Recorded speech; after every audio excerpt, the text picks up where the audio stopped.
Less than a month after standing down as Wales head coach, Warren Gatland is set to return to the Principality Stadium in Cardiff this weekend. This time, however, he will be leading out the Barbarians' life after 12 years with Wales officially begins. The exhibition match will also be the first of Wayne Pivac's reign as Wales boss following his 5-year spell with Scarlets.Read.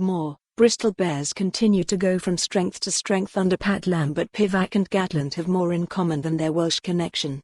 The pair are both from New Zealand, and Pivac's appointment continues the dominance of not just Southern Hemisphere coaches around the globe, but Kiwis in particular. The 57-year-old was announced as Gatland's successor 15 months ago and becomes the fourth of the last 6 Wales head coaches to have come from the South Pacific nation, following Graham Henry in 1998, recently departed New Zealand head coach Steve Hansen, and then Gatland.New Zealand still the benchmark despite falling short at this year's Rugby World Cup in the semi-finals against England. The All Blacks remain the standard that other teams aspire to. Hiring a coach from New Zealand is one way of meeting that challenge, the Welsh Rugby Union clearly feels, and they are not alone. Ireland, too, have had 3 New Zealanders as head coach in the past 25 years, including Joe Schmidt, who was in charge for 6 years up until his departure at the end of the World Cup, Murray Kidd in 1995 and subsequently Gatland in 1998. Scotland also had a New Zealander in charge between 2014 and 2017 in Vern Cotter, as well as 2 Australians prior to that.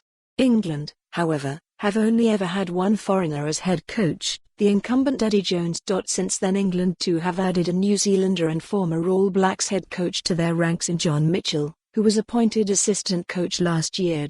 Kiwi fever. The preference for New Zealanders specifically has even spread to Australia. David Rennie is only the 2nd foreigner to coach the Wallabies, who parted ways with Michael Cheika following a disappointing couple of years that culminated in a World Cup quarter-final defeat to England. Despite the intense rivalry between the two nations, there is a reluctant acceptance from Australia's rugby union that this is the best way forward, even if it is met with criticism from fans and media alike. Australia, like a number of countries in the Northern Hemisphere, appear to be lacking the depth of quality coaches that New Zealand possess. Arguably their best option is Jones, but the 59-year-old has been repeatedly vilified as a traitor for working with South Africa and now England following his sacking as Australia head coach in 2005. It is a great credit to New Zealand that their coaches are the envy of the world, but, following Hansen's decision to step down after the World Cup, they are now th. For more on this story, visit the news article link.